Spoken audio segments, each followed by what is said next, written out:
Hello दोस्तों, नमस्ते। जैसा कि अभी हमारे क्या है, कौन सा टॉपिक हमने कंप्लीट किया है, रियासतें। देखो, रियासतों के बाद मैंने सोचा फोर्थ यूनिट, जो कि पेपर फर्स्ट की फोर्थ यूनिट एमपी है, वो पढ़ ली जाए। लेकिन एमपी के कंटेंट काफ़ी अवेलेबल हैं, और जिसमें मतलब उसको इसके बाद मैंने सोचा कि पहले साइंस का पेपर है उसको कवर किया जाए, क्योंकि यहाँ से बच्चों को बहुत ज़्यादा प्रॉब्लम है, और ये सब्जेक्ट प्रीवियस पेपर में काफ़ी टफ हो गया था बहुत से लोगों के लिए। तो देखो, मैं यहाँ पे सिर्फ दो चीज़ें, इस नोट्स को मेरे बनाने का दो रीज़न है, ठीक है। देखो, पढ़ाने के लिए आपको बेस्ट कंटेंट मिल जाएगा यूट्यूब पे, बहुत सारे लोग हैं अच्छे हैं, नो डाउट। मतलब इसी कोई आईआईटी करके पढ़ा रहा है फिज़िक्स, लेकिन ऐसा नहीं पढ़ना है। मतलब कि आपको यहाँ पे पीएचडी नहीं करनी, या फिर आपको आईआईटी का पेपर नहीं देना है। वैसे मेनली जो पीसीएस एग्ज़ाम है उसमें रहता है जनरल साइंस। स्पेशली हम जो बात कर रहे हैं वो कर रहे हैं किसके लिए, मेंस के लिए। तो देखो, मेंस में मेनली रहती है आपको डेफिनेशन, आपको उस पॉइंट का नॉलेज, और उसके उपयोग, मतलब कहाँ पे इसका उपयोग होगा, वो चीज़ आपके दिमाग कंसेप्ट क्लियर होंगे तो आप क्या कर लोगे, इस पेपर को बहुत अच्छे से कवर अप कर लोगे। आपके कंसेप्ट कितने भी क्लियर हैं, क्योंकि यहाँ पे आपके डेफिनेशन या डेरिवेशन नहीं करने आपको, ठीक है। आपको बेंजीन का स्ट्रक्चर नहीं बनाना। लेकिन हाँ, इस बार के पेपर में कुछ एक दो चीज़ ऐसी रही हैं कि वहाँ पे काफ़ी आपको डीप नॉलेज होना चाहिए। लेकिन मेरा यहाँ पे यही है कि आपको जो जनरल सीएस मतलब पीसीएस का जो जनरली जो सामान्य ज्ञान की जानकारी है, उस तरीके की हम बात करेंगे। टू द पॉइंट डेफिनेशन की बात करेंगे कि आपके कहीं पे कोई नंबर ना काटे, ठीक है। इस चीज़ को ध्यान रखेंगे। अब जैसे कि आपको भी पता है, पेपर थर्ड में 10 यूनिट है, ठीक है। पहली 5 यूनिट कौन सी है, फर्स्ट यूनिट है फिजिक्स, सेकंड है केमिस्ट्री, थर्ड है बायो, फोर्थ है कंप्यूटर, और फिफ्थ है मैथ, ठीक है। फिर आगे एनर्जी है, और वो सब छोड़ो। मेनली जो 5 यूनिट हैं वो मैं सोच रहा हूँ पहले कवर कर लें, और उसी के यहाँ पे प्रयास रहेगा। अगर आप लोगों का अच्छा सपोर्ट मिला तो मैं इस सीरीज़ को आगे कंटिन्यू रखूँगा, ठीक है। अब पेपर थर्ड जो मैं पढ़ना आज से स्टार्ट कर रहे हैं हम लोग, पेपर थर्ड में हम क्या क्या पढ़ेंगे। सबसे पहले पढ़ेंगे तत्व, एलिमेंट क्या होते हैं, एलिमेंट मतलब किस तरीके की एलिमेंट की बात करेंगे, ठीक है। उसके अलावा कंपाउंड क्या होते हैं, यौगिक, डेफिनेशन क्या होती है, कंपाउंड कैसे बनता है, मतलब किस तरीके। फिर उसके बाद मिक्सचर, ठीक है, क्या होता है, सॉल्यूशन क्या होता है, विलेय, विलायक, ठीक। उसके अलावा इनकी जो डेफिनेशन है वो अच्छे से पढ़ें, क्योंकि देखो यहाँ पे जो कह रहा है वो क्या कह रहा है, डेफिनेशन की बात कर रहा है। तो ठीक है, इनके अंदर जितने भी जो पार्ट आएंगे उनके हम डेफिनेशन को अच्छे से करेंगे, ठीक है। फिर रासायनिक प्रतीक, प्रॉपर्टी, गुण, और पृथ्वी पर इनकी उपलब्धता। जैसे तुम्हारे तत्व हाइड्रोजन, हीलियम, लिथियम, बोरोनियम, तो इनकी क्या है, गुण, और पृथ्वी पर इनकी उपलब्धता की हम बात करेंगे, ठीक है। अब ऐसे ही दूसरा जो टॉपिक है, या दूसरे मतलब यूनिट में जो अगले टॉपिक है वो क्या है, पदार्थ, जिसको मैटर बोलते हैं। कितने प्रकार के होते हैं पदार्थ, क्या होती है पदार्थ की, कैसी अवस्थाएं होती हैं, ठीक है। उसके अलावा पदार्थ के बाद धातु, अधातु, आवर्त सारणी, और आवर्तता।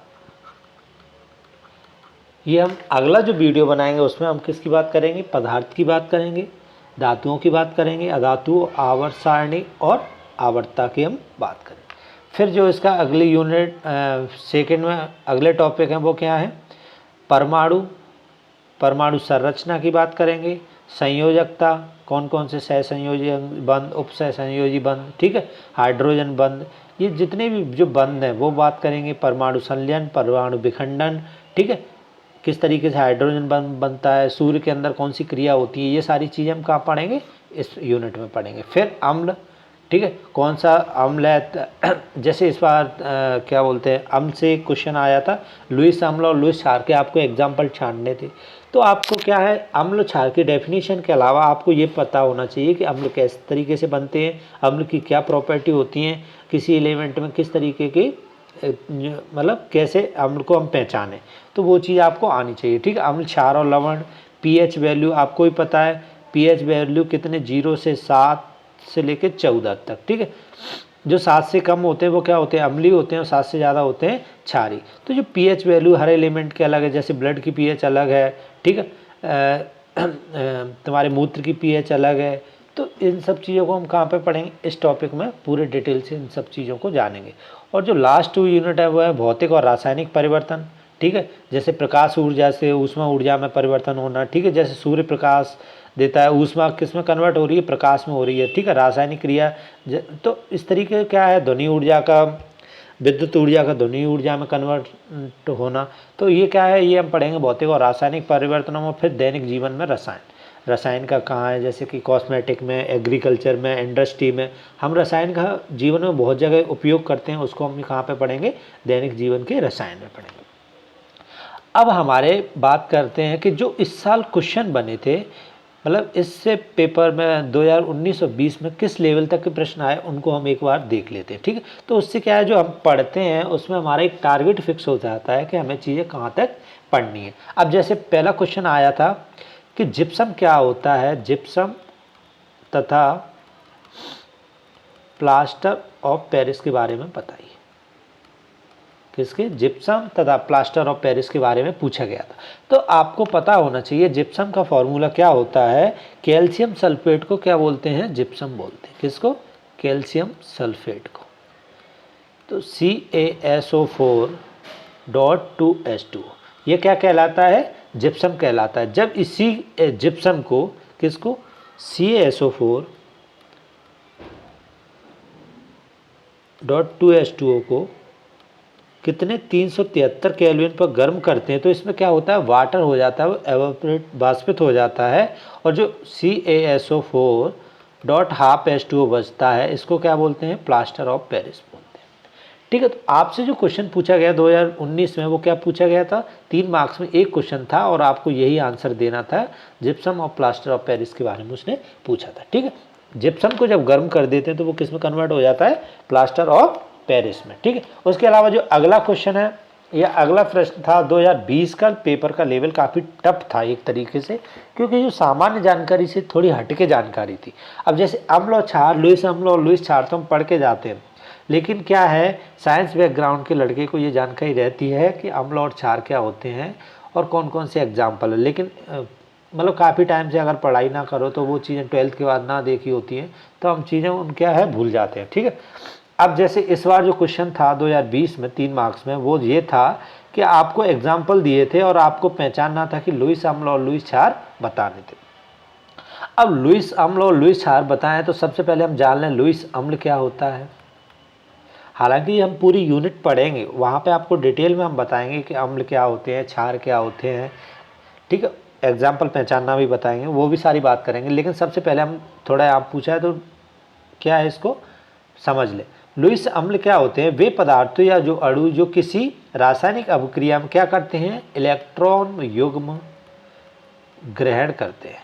लुईस अम्ल क्या करते हैं, इलेक्ट्रॉन युग्म को अपने पास ले लेते हैं, ग्रहण करते हैं, उनको क्या कहलाते हैं, लुईस अम्ल कहते हैं। ठीक है, और जैसे एग्जाम्पल आपको दूं, क्या है, BCl3, AlCl3, SnCl4, FeCl3, तो ये काय के एग्जाम्पल है, लुईस अम्ल के एग्जाम्पल। ठीक है, लुईस अम्ल को पहचानने की क्या क्रिया है, जैसे डी कोष है वो कैसा होना चाहिए, अपूर्ण होना चाहिए, मतलब रिक्त होना चाहिए। उसके अलावा जैसे SiCl4 को जब आप बनाओगे तो इसका डी कोष क्या है, खाली है। ठीक है, मतलब पूरा नहीं है। उसके अलावा जैसे SiCl4, SiF4, SF6, ठीक है, ये काय के उदाहरण है लुईस अम्ल के। ठीक है, डी कोष अपूर्ण, सेकंड कंडीशन क्या होनी चाहिए, धनायन होना चाहिए। एग्जाम्पल H+, CH3+, ठीक है, उसके अलावा Fe2+, तो ये काय के एग्जाम्पल है, लुईस अम्ल के। तीसरी कंडीशन क्या होती है, पहली डी कोष अपूर्ण होना चाहिए, धनायन होने चाहिए, ठीक है। ऐसे तत्व जिनमें डबल बॉन्ड बने, ठीक है। कैसे? जैसे CO2, कार्बन 4 बाहर होते हैं, ऑक्सीजन के 2, ठीक है। तो ये क्या है? डबल बॉन्ड बनाते हैं। ये काय की करनी? लुईस अम्ल की। उसके अलावा अंतिम उपकोष में कितने? 6 इलेक्ट्रॉन हो। कितने? 6 इलेक्ट्रॉन हो, जैसे O6, ठीक है, ऑक्सीजन और सल्फर। तो ये सारी कंडीशन किसकी फुलफिल हो रही हैं? लुईस अम्ल की, ठीक है। तो इसमें एग्जाम्पल दिया था, तो लुईस अम्ल अपन पहचान लेंगे। इसमें कौन कौन से एग्जाम्पल हैं? AlCl3 और SnCl4, ये काय के एग्जाम्पल हैं? लुईस अम्ल के, ठीक है। अब लुईस क्षार, 2 चीज़ें इसमें क्या हैं? लुईस क्षार है। लुईस क्षार को कैसे पहचानते हैं? इसके जस्ट नेगेटिव कंडीशन कर दो तो वो क्या हो जाती है? लुईस क्षार, ठीक है। अब जैसे पहली कंडीशन लुईस क्षार के लिए क्या है? वे पदार्थ जो रासायनिक अभिक्रिया में क्या करते हैं? लुईस क्षार में रासायनिक अभिक्रिया में इलेक्ट्रॉन युग्म क्या करते हैं? त्याग करते हैं। लुईस क्षार में इलेक्ट्रॉन युग्म क्या कर देते हैं? त्याग कर देते हैं, ठीक है। दान करने वाला होता है। और इसमें क्या होता है? लोनली पेयर, मतलब सिंगल पेयर होंगे, जैसे कि NH3, ठीक है, NH2 तो इनमें क्या है? सिंगल सिंगल बॉन्ड बनना है। दूसरा ऋणायन होते हैं, जैसे किसी पर ऋण आवेश हो, ऋणायन हो, जैसे Cl नेगेटिव, OH नेगेटिव, उसके अलावा Cn नेगेटिव, ठीक है, SCO3 नेगेटिव। तो ये सारे किसकी कंडीशन फुलफिल कर रहे हैं? ये सारे लुईस क्षार की। तीसरी कंडीशन क्या हो? तो इस तरीके से आप इसमें कैसे पहचान सकते हो? जैसे NH3, ठीक है, क्या है? सिंगल बॉन्ड है, ठीक है। तो ये क्या है? लुईस क्षार है। उसके अलावा Cl नेगेटिव, 3Cl नेगेटिव, ये क्या है? लुईस क्षार। तो आपने छांटा लुईस अम्ल और लुईस क्षार को, ठीक है। अब एक क्वेश्चन पूछा गया था कि पी नाइट्रोफिल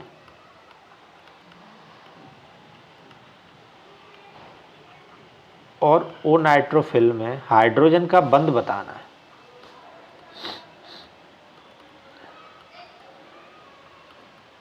अब ये क्वेश्चन क्या है? जब आपकी ऑर्गेनिक केमिस्ट्री अच्छी होगी, पी नाइट्रोफिल की स्ट्रक्चर पता होगा, फिर आपके पास बंध का नॉलेज होगा, तो आप बता पाओगे कि इसमें कौन कौन से बंध हैं। तो इसमें क्या होता है? जो पी नाइट्रोफिल होता है और O नाइट्रोफिल, O नाइट्रोफिल में जो बेंजीन होता है उसके पास इथाइल, ऑक्सीजन और हाइड्रोजन, और यहाँ पे कौन जुड़े रहते हैं? यहाँ पर जुड़ा रहता है नाइट्रस ऑक्साइड। तो इनका और हाइड्रोजन और ऑक्सीजन के मध्य जो बंध होता है वो कौन सा बंध होता है? O में। इसको बोलते हैं इंट्रामोलिकुलर H बॉन्ड। क्या? Intramolecular H bond. क्या बोलते हैं इसको? इंट्रामोलिकुलर H बॉन्ड, ठीक है। दूसरा पी नाइट्रोफिल में क्या होता है? पी नाइट्रोफेनॉल में क्या होता है? इसमें जो बेंजीन होती है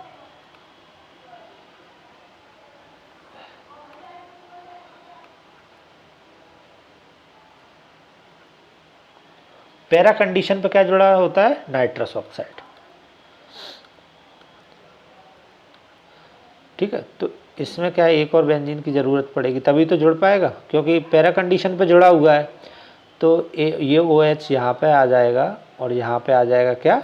NOO नाइट्रस ऑक्साइड। ये जो जुड़ा होता है हाइड्रोजन और ऑक्सीजन, इसको क्या बोलते हैं हम?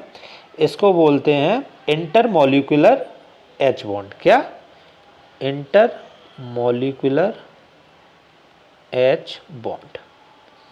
तो इस तरीके से जो O नाइट्रोफिल है उसमें क्या है? इंट्रामोलिकुलर है, H बॉन्ड है, हाइड्रोजन बॉन्ड है, और जो पी नाइट्रोफिल है इसमें क्या है? इंट्रामोलिकुलर H बॉन्ड है, ठीक है। तो इस तरीके से आपको क्या करना था? इसमें ये बताना था। अब जो अगला क्वेश्चन है वो क्या है?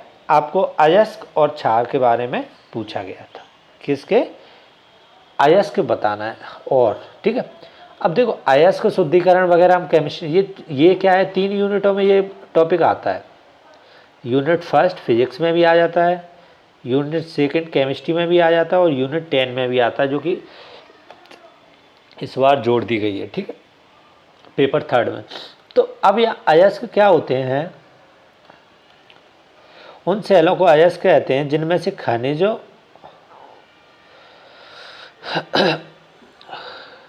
देखो, अयस्क क्या होता है? जब पृथ्वी से कोई रॉ मटेरियल निकाला जाता है जिसे शुद्ध करके हम क्या करते हैं, मतलब जब खनन की प्रोसेस से द्वारा जो एलिमेंट निकालते हैं, तो जो रॉ मटेरियल होता है उसको क्या बोलते हैं? हम अयस्क बोलते हैं, ठीक है। तो आपको सिर्फ यहाँ डेफिनेशन लिखनी थी और 1-2 एग्जाम्पल दे देते, ठीक है, जैसे आयरन और हो गया। तो इस तरीके से आपको क्या है, इससे शुद्धिकरण की विधि द्वारा बहुत सारी प्रोसेस हैं जिससे इसको क्या करते हैं, हम शुद्ध करते हैं, ठीक। अब आर्कोज तो खैर यहाँ से नहीं है। अब जैसे 5 मार्क्स में जो इस बार क्वेश्चन थे, ठीक है, अब 2019 में जो 5 मार्क्स का क्वेश्चन था वो सिंपली आपसे पूछा गया था कि बोर का परमाणु मॉडल का वर्णन करना है। क्या? बोर का परमाणु मॉडल का क्या करना है आपको? परमाणु मॉडल का वर्णन करना है। तो देखो, मेनली हम जो केमिस्ट्री में 4 मॉडल पढ़ते हैं। कौन कौन से? 4 मॉडल पढ़ते हैं। देखो, 4 मॉडल में सबसे पहले पढ़ते हैं हम बोरवरी। देखो, रदरफोर्ड के बाद रदरफोर्ड मॉडल आप कहाँ पढ़ोगे? परमाणु के, जहाँ अणु और परमाणु इस तरीके की संरचना आपसे बताते हैं, ठीक है। उसके बाद 4 मॉडल आए, ठीक है। कौन से? बोरवरी। बोरवरी के बाद आया ऑफ-बाउ, ठीक है। तीसरा ऑफ-बाउ के बाद कौन सा आया? हुंड का नियम।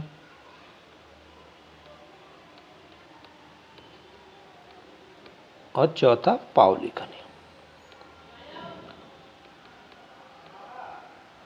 अब देखो, बोरवरी का लास्ट ईयर पूछ लिया था, ऑफ-बाउ का नियम अभी पूछा नहीं है, पूछा जा सकता है आपसे, और हुंड का नियम इस बार 2020 के पेपर में आपसे पूछ लिया, ठीक है। अब हुंड, ऑफ-बाउ और पाउली ये अच्छे से पढ़ लेना, जो कि अब इन पेपरों में पूछे जा सकते हैं। तो देखो, अब इसमें सबसे पहले उसने पूछा क्या है? बोर का मॉडल। तो बोर मॉडल में क्या होता है? बोर मॉडल में हम किसकी बात करते हैं? कक्षा की बात करते हैं। कक्षा कौन कौन सी? K, L, M और N, और इससे जो भरने का फॉर्मूला है 2n² है, ठीक है। तो अब हमको क्या है, ये पूरा आपको एक्सप्लेनेशन देना है कि क्या बोर का नियम होता है, किस तरीके से ये कक्षाएं बढ़ती हैं, किस तरीके से आपको एग्जाम्पल देना था। तो 5 मार्क्स में आपके लिए ये आपको समझाना था। अब बोरवरी के बाद आता है ऑफ-बाउ का। मैं सिर्फ यहाँ थोड़ा एग्जाम्पल दे रहा हूँ। ऑफ-बाउ के नियम में हम किसकी बात करते हैं? ऑफ-बाउ के नियम में हम बात करते हैं उपकक्षा की। बोर में हम किसकी? कक्षा की बात करते हैं, और ऑफ-बाउ के नियम में हम उपकक्षा की बात करते हैं। उपकक्षा कौन कौन सी? S, P, D और F, ठीक है। और इन्हें जो भरने का फॉर्म है वो क्या है? 2, 6, 10 और 40, मतलब 4-4 के गैप से हम भरते जाते हैं। तो ये क्या है? ऑफ-बाउ का नियम है। ऑफ-बाउ के नियम के बाद आता है हुंड का नियम, जो कि इस बार पूछा गया था और जो हमारा अगला क्वेश्चन है, हुंड का नियम। अब हुंड के नियम में देखो, हमने कक्षा की बात कर ली, उपकक्षा की बात कर ली। अब हुंड के नियम में हम काय की बात करेंगे? कक्षक की बात करेंगे, जिनको बोलते हैं इंग्लिश में स्पिन या पेयर, ठीक है। किसकी बात करेंगे? कक्षक। एक मिनट, ठीक है। तो हुंड के नियम में हम किसकी बात कर रहे हैं?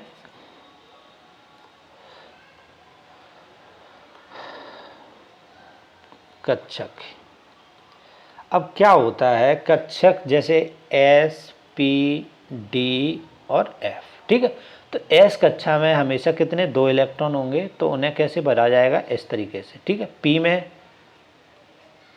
3 कक्ष होंगे, ठीक है, उन्हें कैसे भरा जाएगा?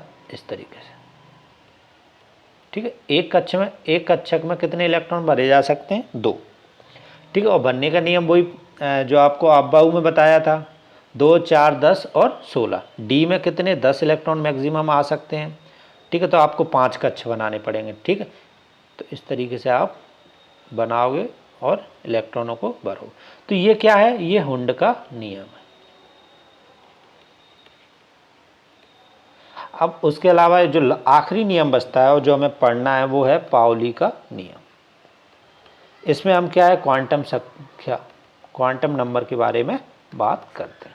तो इस तरीके जो आपके चार्ज कक्षाएं और जो कक्षाएं जो जितने भी जो हम जब पीरियोडिक टेबल पढ़ेंगे, ठीक है, परमाणु की संरचना, अणु की संरचना, किस तरीके से इलेक्ट्रॉन फेल होते हैं, तो वो सारा जब हम पढ़ेंगे तो उसमें हम इन सब चीज़ों को समझेंगे, ठीक है। अब 11 नंबर में प्रीवियस ईयर में एक भी क्वेश्चन नहीं आया था, क्योंकि पहले 30-30 नंबर में यूनिट डिवाइड नहीं थी। तो इस तरीके से केमिस्ट्री से कोई 11 नंबर में क्वेश्चन नहीं आया था। केमिस्ट्री से पिछले साल में सिर्फ 3 और 5 एक ही क्वेश्चन आए थे।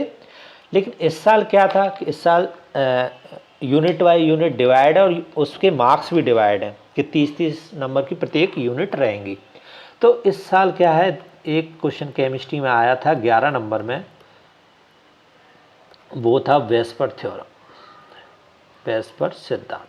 देखो वेस्पर सिद्धांत क्या है, ये किसी भी संरचना या जो भी एलिमेंट हैं, जैसे मीथेन है, हाइड्रोजन है, इनकी संरचना के बारे में, जैसे कार्बन किस तरीके जुड़ता है, ठीक है, हाइड्रोजन के साथ कई तरह की संरचना बनाता है, ठीक। एक मिनट,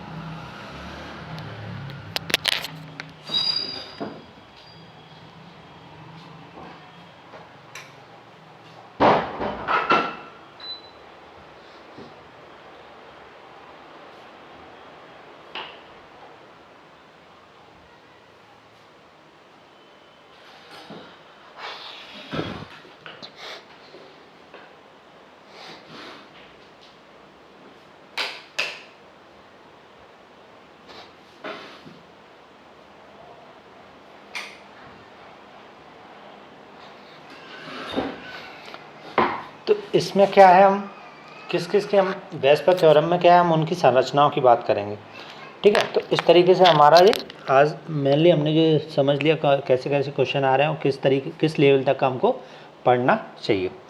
अब हम शुरू करते हैं आज हम अपना टॉपिक, जहाँ से हमने ये केमिस्ट्री स्टार्ट करनी है और आखिरी टॉपिक तक ले जानी है, ठीक है।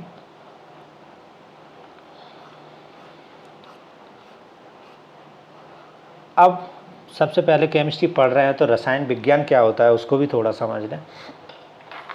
देखो रसायन विज्ञान को मैंने इसलिए ये इस तरीके से बनाए हैं, उसके पीछे 2 रीज़न है। क्या है, पहला रीज़न ये है कि आपके दिमाग में रहेगा, जब आप फाइनल एग्ज़ाम में लिख रहे होंगे तो आपके दिमाग में रहेगा कि देखो आप भले ही लिखाओ सीधे सीधे, लेकिन वो चीज़ नहीं, थोड़ा MPPSC में आपको क्या है, एक फॉर्मेट में आप जब लिखते हो, क्योंकि चीज़ें टू द पॉइंट लिखनी है, तो एक फॉर्मेट होता है आपके दिमाग में, तो आप सही से लिख पाओगे और ये चीज़ आपके दिमाग में वहाँ क्लिक करेंगे। इसलिए मैंने इस तरीके से नोट्स बनाए हैं। आप चाहता तो आपको सीधा प्लेन पेपर पर लेके और समझा सकता था, लेकिन ये क्या है, आपके एक माइंड में मैप की तरह आपके दिमाग में थोड़ा फ्रेम रहेगा। अब सबसे पहले बात करते हैं रसायन विज्ञान क्या होता है। अब इसकी परिभाषा है, रसायन विज्ञान ये क्या है, विज्ञान की वह शाखा है जिसके अंदर क्या करते हैं, हम पदार्थों के, किसके, पदार्थों के गुणों की बात करेंगे, ठीक है। किस पदार्थ में कैसा गुण है, जैसे हाइड्रोजन का क्या गुण है, या वाटर का क्या गुण है, या कार्बन डाइऑक्साइड का क्या गुण है, मीथेन का क्या गुण है, ठीक। तो हम गुणों की बात करेंगे, उनमें जैसे संगठन, ठीक है, संगठन की बात करेंगे, जैसे वाटर है वो किस किस से मिलकर बनता है, हाइड्रोजन और ऑक्सीजन के 2 अणुओं से मिलकर बनता है। तो इस तरीके संगठन, संरचना की बात करेंगे, ठीक है, उनमें होने वाले परिवर्तनों की बात करेंगे, ये क्या कहलाती है। तो रसायन विज्ञान की परिभाषा क्या कहलाएगी, रसायन विज्ञान विज्ञान की वह शाखा है जिसके अंतर्गत क्या करते हैं, हम पदार्थों के गुणों, उनके संगठन में संगठन, संरचना और उनमें होने वाले परिवर्तनों की अध्ययन किया जाता है, ठीक है। रसायन विज्ञान के अंतर्गत कई शाखाएं, जैसे भौतिक रसायन, भौतिक रसायन में हम क्या करेंगे, भौतिक रसायन में भौतिक जो किसी एलिमेंट में भौतिक परिवर्तन जो होते हैं उनके बारे में हम बात करेंगे। अकार्बनिक रसायन में हम क्या करेंगे, अकार्बनिक रसायन वे रसायन जिनके अंतर्गत क्या है, अकार्बनिक तत्वों जिनमें कार्बन उपस्थित नहीं हो, अकार्बनिक तत्वों के अध्ययन की बात करेंगे, ठीक है। कार्बनिक रसायन में कार्बनिक तत्वों के और यौगिकों का अध्ययन किया जाता है, ठीक है, उनकी बात करेंगे। फिर औद्योगिक रसायन, कौन से रसायन, औद्योगिक रसायन, औद्योगिक रसायन में हम किसकी बात करेंगे, जो जैसे उद्योग में कोई पदार्थ बनता है किस तरीके से अभिक्रिया करता है, ठीक है, और किस तरीके से उस पदार्थ को प्राप्त किया जाता है, तो वो सारा अध्ययन क्या कहलाता है, औद्योगिक रसायन। फिर आती है जैव रसायन की बात, ठीक, किसकी? जैव रसायन की। जैव रसायन के अंतर्गत क्या होता है? जीवधारियों में होने वाली रासायनिक अवक्रियाएं तथा जंतुओं एवं वनस्पतियों से प्राप्त पदार्थों का अध्ययन किया जाता है। जीवधारियों से जो एलिमेंट प्राप्त होते हैं और वनस्पति से जो प्राप्त होते हैं उनका हम अध्ययन, वनस्पति, उनका अध्ययन क्या कहलाता है? जैव रसायन कहलाता है। ठीक है। कृषि रसायन, कृषि रसायन में हम किसका अध्ययन करते हैं? जैसे कृषि रसायन में जीवाणुनाशक हो गया, ठीक है, क्या हो गया? जीवाणुनाशक हो गए, ठीक है। उसके अलावा मृदा के संगठक, जैसे मृदा के कौन कौन से एलिमेंट होते हैं, नाइट्रोजन, फास्फोरस, NPK वगैरह, ये सारे क्या होते हैं? घटक होते हैं मृदा के, ठीक है, तो उनकी बात करेंगे। तो इन सब का अध्ययन क्या कहलाता है? कृषि रसायन कहलाता है। औषधि रसायन हो गया, औषधि रसायन में हम क्या करेंगे? जैसे मनुष्य के प्रयोग में आने वाली औषधियाँ हैं उनके अध्ययन की बात करेंगे और उनके संगठन की बात करेंगे, ठीक है। उसके बाद विश्लेषित रसायन, क्या? विश्लेषित रसायन, विश्लेषित रसायन, इसमें विभिन्न पदार्थों की पहचान, उनके आयतन और मात्रा की बात करेंगे, ठीक है। तो इस तरीके से क्या है? रसायन विज्ञान कई भागों में डिवाइड है। केमिस्ट्री को हम कई पार्ट में डिवाइड करते हैं, ठीक है।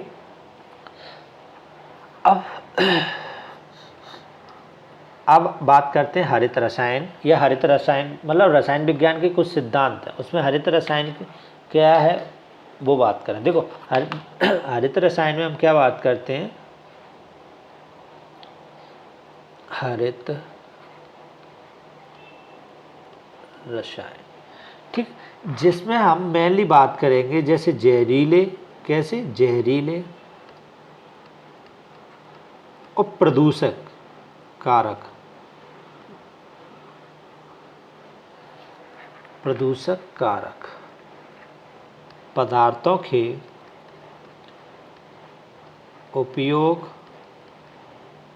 एवं उत्पादन को न्यूनतम करना। अब देखो हरित रसायन में क्या है, जैसे कि पॉलीथीन का निर्माण हो रहा है PVC से, ठीक है, तो ये केमिकल प्रोसेस है, लेकिन इससे क्या हो रहा है? एनवायरनमेंट को क्या हो रहा है? एनवायरनमेंट को क्या हो रहा है? ह्रास हो रहा है, ठीक है। तो ऐसे प्रदूषक पदार्थों को हमें क्या करना है? कम करना है, मतलब उनका उपयोग को न्यूनतम करना है, या उनके उत्पादन को एक सीमित मात्रा में ही करना है, जिसे हम क्या करें? डिकम्पोज कर सकें या उसका रिसाइकिल कर सकें, ठीक है। तो हरित रसायन मतलब ऐसे रसायन विज्ञान की वह प्रौद्योगिकी जिसमें हम क्या करते हैं? जिसमें इस बात पर जोर देते हैं कि जो जहरीले या प्रदूषक मतलब एनवायरनमेंट को जो नुकसान पहुंचाते हैं, ऐसे पदार्थों को हम क्या करेंगे? उनका उपयोग सीमित करेंगे और उनका उत्पादन को हम न्यून करेंगे, ठीक है। अब हरित रसायन के सिद्धांत क्या हैं? क्या क्या सिद्धांत हैं? अवशिष्टों की रोकथाम करना, परमाणु, जैसे परमाणु ऊर्जा है या परमाणु मितव्यता, कहीं ये मतलब नुकसान ना पहुंचाए, हराम सॉरी नुकसान ना पहुंचाए या हरासमेंट ना करे, ठीक है। उसके अलावा सुरक्षित रासायनिक संश्लेषित, ठीक है। उसके अलावा सुरक्षित विलायकों एवं सहायक रसायनों का उपयोग, ऊर्जा दक्ष प्रक्रियाओं का उपयोग करना जिससे ऊर्जा की बचत हो सके। जैसे कि ऊर्जा दक्ष प्रक्रियाएं क्या हैं? जैसे LED बल्ब का निर्माण होना, बल्ब ज़्यादा ऊर्जा खाता है, वहाँ उसकी जगह हमने किसका? LED बल्ब का निर्माण किया। नवीनीकरण संसाधनों का उपयोग, जैसे सौर ऊर्जा का उपयोग करना, ठीक है, पवन ऊर्जा का उपयोग करना, ठीक है, ये रिन्यूएबल एनर्जी है। उसके अलावा अनावश्यक व्युत्पन्न बनाने से बचना, ऐसी चीज़ों को क्या है? ऐसी चीज़ों का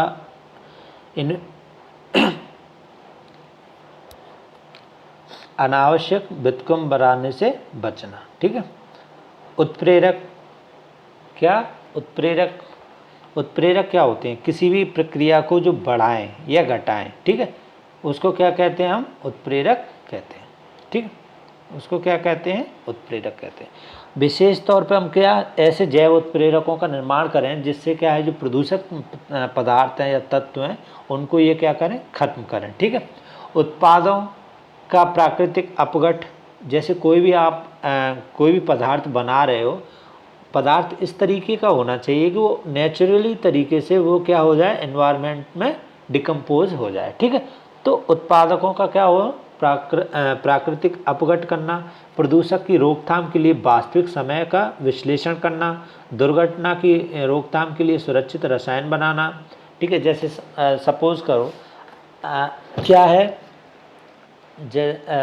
जैसे कोई दुर्घटना है, जैसे कि न्यूक्लियर बम या न्यूक्लियर डिफ्यूजन हो जाए, तो आपके पास दुर्घटनाओं की रोकथाम के लिए क्या होने चाहिए, सुरक्षित रसायन होने चाहिए। ठीक है, या कोई केमिकल प्रोसेस है, वो क्या है, अपने मतलब केमिकल प्रोसेस क्या है, कंट्रोल से बाहर हो जाए, तो आपके पास ऐसे ऐसे पदार्थ होने चाहिए जो उस प्रोसेस को क्या कर सकें, रोक सकें। ठीक है,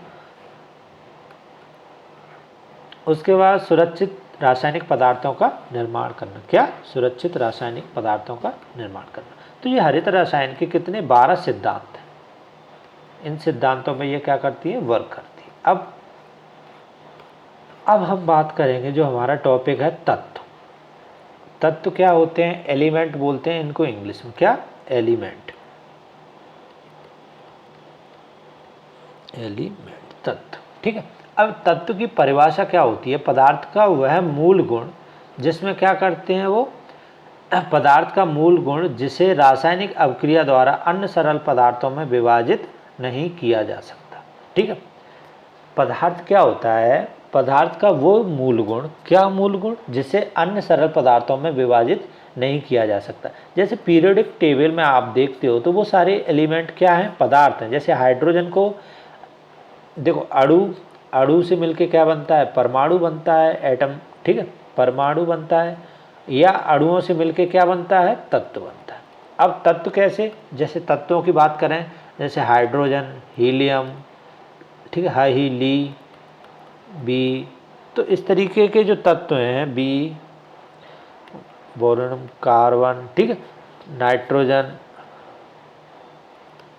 ऑक्सीजन, ये सारे क्या है, तत्व। ठीक है, तो तत्व क्या होते हैं, पदार्थ का वह मूल गुण जिसे रासायनिक अभिक्रिया द्वारा अन्य सरल पदार्थों में विघटित नहीं किया जा सकता, उसको हम क्या बोलेंगे, तत्व। सिंपली जिसका कोई फॉर्मूला ना हो उसको हम क्या बोलेंगे, तत्व। ठीक है, उसके अलावा जैसे इसके एग्जाम्पल आपको मैं बता ही चुका, पीरियडिक टेबल में सब क्या है, एलिमेंट ही हैं, तत्व ही हैं। ठीक है, क्योंकि उन्हें आप वो खुद से मिल के बने होते हैं। ठीक है, अणुओं से मिल के बने होते हैं, उन्हें और बेसिक यूनिट या अलग अलग कोई पदार्थों में नहीं बांटा जा सकता। जैसे H2O को आप हाइड्रोजन में तोड़ सकते हैं और दूसरा ऑक्सीजन में तोड़ सकते हैं, लेकिन हाइड्रोजन को आप दो में नहीं तोड़ सकते, हाइड्रोजन हाइड्रोजन ही रहेगा। तो इस तरीके से तत्व क्या होते हैं, मूल तय, ये क्या है, अन्य सरल पदार्थों में इनको विभाजित नहीं किया जा सकता। जैसे एग्जाम्पल आपको अगर पूछा जाए आपसे तत्व क्या होते हैं, तो आपको एग्जाम्पल देना पड़ेगा क्या, ऑक्सीजन, नाइट्रोजन, चांदी और कॉपर। ठीक है, अब तत्वों को 3 भागों में बांटा गया। कौन कौन से, धातु, अधातु और उपधातु। ठीक है, कितने, 3 भागों में इनको बांटा गया है। अब देखो, तत्व 3 भागों में, लेकिन तत्वों के कुछ विशिष्ट गुण हैं। जैसे धात्विक तत्व होते हैं, उनके कुछ गुण हैं। अधात्विक तत्व वो हम डिटेल में बाद में पढ़ेंगे जब धातु अधातु पढ़ेंगे, लेकिन एक जनरल जो तत्वों के विशिष्ट गुण है, जैसे नमीकरण, क्या, ये क्या है, जो वायुमंडल में उस वहाँ से क्या कर लेते हैं, नमी को एब्जॉर्ब कर लेते हैं। ठीक है, तो ये इनका क्या है, एक विशिष्ट गुण है। ठीक है, क्या, नमीकरण। उसके अलावा प्रफुल्लन। ठीक है, प्रफुल्लन मतलब एक क्रिस्टली पदार्थ को क्रिस्टलीकरण, मतलब एक क्रिस्टल के फॉर्म में ये क्या करते हैं, टूट जाते हैं। जैसे फेरस सल्फेट है, फेरस सल्फेट को आप क्या करोगे, जब जल इसको वायुमंडल में रखोगे तो जब जिसका जल अवशोषित हो जाता है तो ये क्या है, क्रिस्टल के फॉर्म में टूटने लगता है। ठीक है, आघात वर्धनीयता, क्या है, जो धात्विक तत्व हैं जैसे कि Ag हो गया या सोना हो गया, तो जिन्हें ठोकोगे, जैसे मंदिर में घंटा लगा होता है उसको, जैसे तो उसमें एक टन टन की आवाज़ निकलती है, तो वो क्या है, आघात वर्धनीयता होती है। ठीक है, उसके अलावा आर्द्रता ग्राही, ये एटमॉस्फेयर से क्या है, आर्द्रता को एब्जॉर्ब कर लेते हैं। तन्यता, इन्हें खींच के लंबा तार के फॉर्म में भी कन्वर्ट किया जा सकता है। लचीलापन, फ्लेक्सिबिलिटी, जैसे आपने टिन की चादरें देखी हैं तो उन्हें मोड़ देते हैं, लचीलापन होता है इनमें गुण। कोमलता होती है। अब देखो, धात्विक तत्व में कोमलता का गुण नहीं होता, लेकिन अधात्विक तत्व जैसे फास्फोरस है, ठीक है, तो इनमें क्या है, के की तरह काट सकते हैं। उसके तरह भंगुरता होती है, भंगुरता का गुण होता है और कठोरता का गुण भी इनमें होता है। ठीक है, तो ये क्या हो गया, तत्व हो गया और तत्व के विशिष्ट गुण हो गए। अब हम बात करेंगे यौगिक। यौगिक देखो, वह यौगिक की परिभाषा क्या होती है, वह पदार्थ जो दो या दो से अधिक तत्वों के नियत अनुपात, कैसे नियत अनुपात में जब किसी दो पदार्थों को मिलाया जाता है तो उनको क्या कहते हैं, हम यौगिक कहते हैं। जैसे एग्जाम्पल के तौर पर क्या, H2O हाइड्रोजन और ऑक्सीजन का एक क्या है, निश्चित अनुपात है। ठीक, निश्चित अनुपात में हाइड्रोजन, दो हाइड्रोजन के मॉलिक्यूल होंगे, एक ऑक्सीजन होगा, तभी ये चीज़ क्या बनेगी, जल बनेगी। ठीक है, तो ये क्या होता है, जैसे अमोनिया NH3, कार्बन डाइऑक्साइड। ठीक है, इस तरीके से ये काय के एग्जाम्पल कहलाएंगे, यौगिक के कहलाएंगे। अब यौगिक कितने, दो प्रकार के होते हैं, कौन कौन से,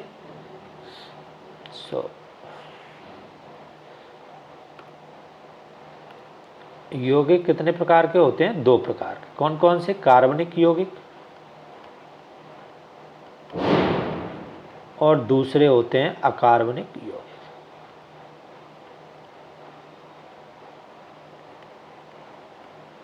अब कार्बनिक यौगिक क्या होते हैं, जिन यौगिकों का मुख्य घटक क्या होता है, कार्बन। कार्बनिक यौगिकों का मुख्य घटक क्या होता है, देखो एक मिनट थोड़ा, कार्बनिक यौगिक, कार्बनिक यौगिकों का जो मुख्य घटक है वो क्या होता है, कार्बन होता है। क्या होता है, कार्बन।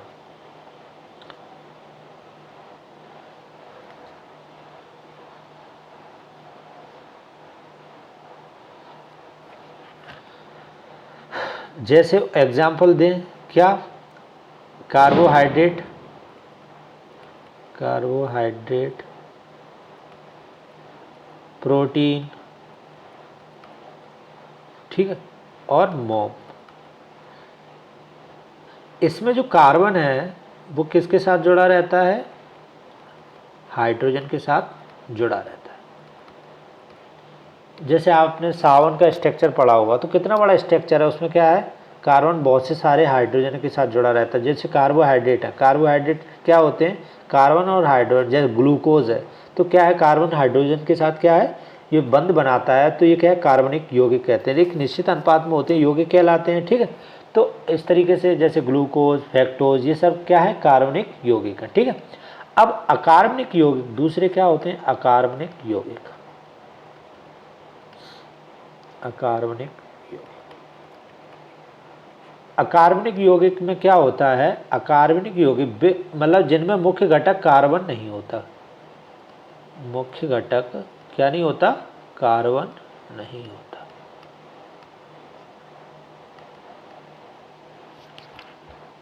इनमें मुख्य घटक क्या नहीं होता है, कार्बन नहीं होता। विशेषता इसमें कार्बन है, हाइड्रोजन बंध अनुपस्थित होते हैं, वो क्या कहलाते हैं, अकार्बनिक यौगिक कहलाते हैं। जैसे NaCl, आप देख रहे हैं इसमें कहीं भी कार्बन है, नहीं है। ठीक है, HCl कहीं है,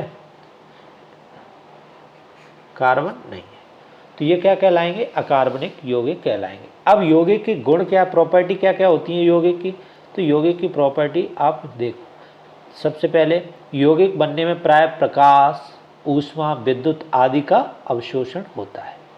जब कोई यौगिक फॉर्म होता है और एक प्रोसेस, जैसे कोई भी यौगिक बनता है तो उसमें क्या है, प्रकाश का उपयोग होता है, ऊष्मा का और विद्युत आदि का उपयोग होता है। ठीक है, प्रत्येक यौगिक शुद्ध और समांगी होता है। कैसा होता है, प्रत्येक यौगिक शुद्ध और समांगी होता है।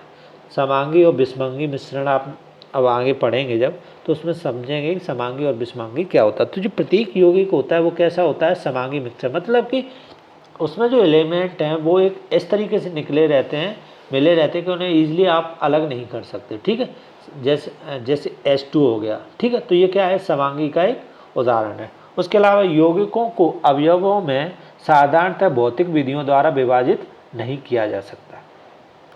यौगिकों को अवयवों में साधारणतः भौतिक विधियों, मतलब एक विशेष विधि होगी, जैसे हाइड्रोजन है या कार्बन डाइऑक्साइड है। ठीक है, तो इन्हें आप इजीली अलग नहीं कर सकते। लेकिन हाँ, कोई जैसे अमोनिया की हाइवर विधि पढ़ते हैं, तो NH3 को आप उन हाइवर विधि द्वारा अलग करते हैं, नाइट्रोजन अलग निकाल लेते हैं, हाइड्रोजन एक अलग निकाल लेते हैं। लेकिन आप इसको ईजिली नहीं, जैसे जल में कंकड़ मिले हों, ठीक है, तो उसको क्या है आप ईजिली क्या कर सकते हो, उनको निकाल सकते हो। लेकिन इनको ईजिली अलग अलग, यौगिकों को ईजिली अलग अलग नहीं किया जा सकता। उसके अलावा यौगिकों का एक निश्चित गलनांक और क्वथनांक होता है।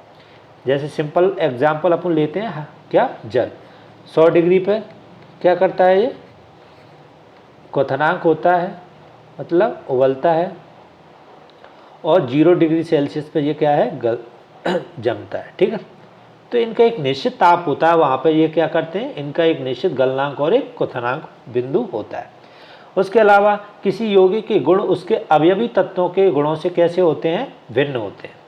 अब जैसे देखो अपना H2O ही लेके चलते हैं, हाइड्रोजन के गुण हैं वो अलग होते हैं, ठीक है, ऑक्सीजन के गुण अलग हैं, लेकिन जब इनसे मिलके H2O जब जल बनता है तो जल की प्रॉपर्टी और गुण क्या होते हैं, इन सब से अलग होते हैं। तो क्या क्या हमने पढ़ा, यौगिक के क्या गुण हैं, यौगिक बनने में प्राय प्रकाश, ऊष्मा, विद्युत आदि का उपयोग होता है। प्रत्येक यौगिक का शुद्ध और समांगी होते हैं। यौगिक को अवयवों में साधारण भौतिक विधियों द्वारा विभाजित नहीं किया जा सकता है। यौगिकों का एक निश्चित गलनांक और क्वथनांक होता है। किसी यौगिक के गुण उसके अवयवी तत्वों के गुणों से भिन्न होते हैं, ठीक है। तो यौगिक के बारे में इतना आपको पता होना चाहिए, ठीक है। अब यौगिक के बाद बात करेंगे मिश्रण। मिश्रण क्या होता है, इसकी परिभाषा क्या, जब दो या दो से अधिक तत्व और यौगिकों को, देखो तत्व भी पढ़ लिए अपन ने, यौगिक भी पढ़ लिए। मिश्रण क्या है, तत्व भी जब दो या दो से अधिक तत्व मिलते हैं तो भी मिक्सचर बन सकता है, या यौगिक मिलते हैं तो भी मिक्सचर बन सकता है, ठीक है।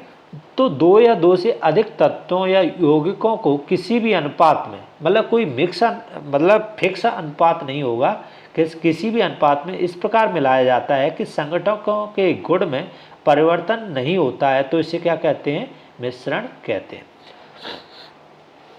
जैसे जल में चीनी का विलयन, क्या, जल में चीनी मिलाना, ठीक है। अब इनमें देखो ये क्या है, दो या दो से अधिक तत्व मिले, यस, चीनी और नमक, चीनी और नमक। अब देखो चीनी की अलग प्रॉपर्टी है, चीनी के अलग गुण हैं, उसमें मिठास होती है, नमक के अलग गुण होते हैं, उसमें नमकीनपन होता है। लेकिन अगर इन दोनों को मिला दोगे तो नमक अपने गुण नहीं, मतलब जो नमक की प्रॉपर्टी है वो बदल नहीं जाएगी, या शक्कर की जो प्रॉपर्टी वो बदल नहीं जाएगी। तो ये क्या है, ये मिश्रण कहलाता है। इसमें कोई निश्चित अनुपात नहीं है कि निश्चित अनुपात में मिलाओगे तो कुछ अलग फॉर्म हो जाए। जैसे हाइड्रोजन और ऑक्सीजन अगर निश्चित अनुपात में आप मिलाओगे तो क्या है, वाटर बन जाएगा, ठीक है। लेकिन मिश्रण में क्या है, दो या दो से अधिक तत्वों या यौगिकों को किसी भी अनुपात में इस प्रकार मिलाया जाए कि संगठकों के गुण में परिवर्तन नहीं हो, तो उसे क्या कहलाते हैं, मिश्रण कहते हैं, ठीक है।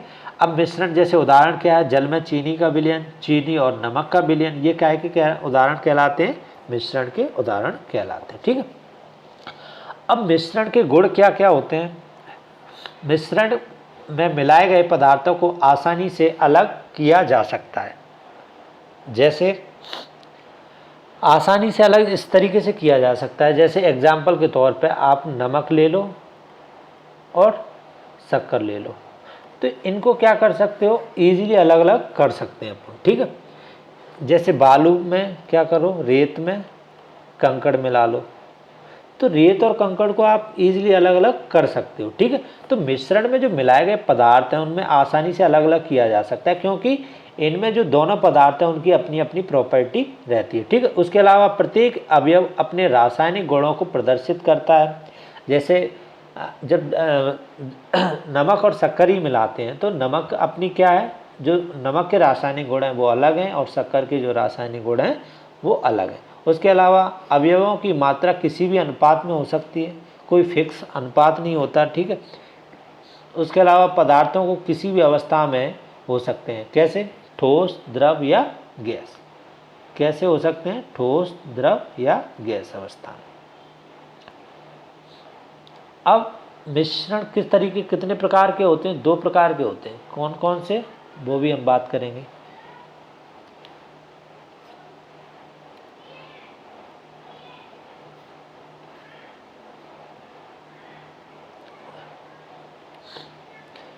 समांगी मिश्रण और विषमांगी मिश्रण। समांगी मिश्रण क्या होता है? ऐसा मिश्रण जिसमें उसके घटक एक दूसरे से इस प्रकार मिश्रित हो कि वो कैसा होता है, पूरा मिश्रण कैसा बन जाए, समरूप हो जाए। ठीक है। उसी प्रकार समांगी मिश्रण को क्या कहते हैं हम? विलयन कहते हैं। अब देखो उदाहरण के थ्रू मैं बताऊं, जैसे एग्जाम्पल क्या है, जल में चीनी का विलयन। ये क्या है? जल है, और इसमें आप क्या करो, चीनी डाल दो। ठीक है।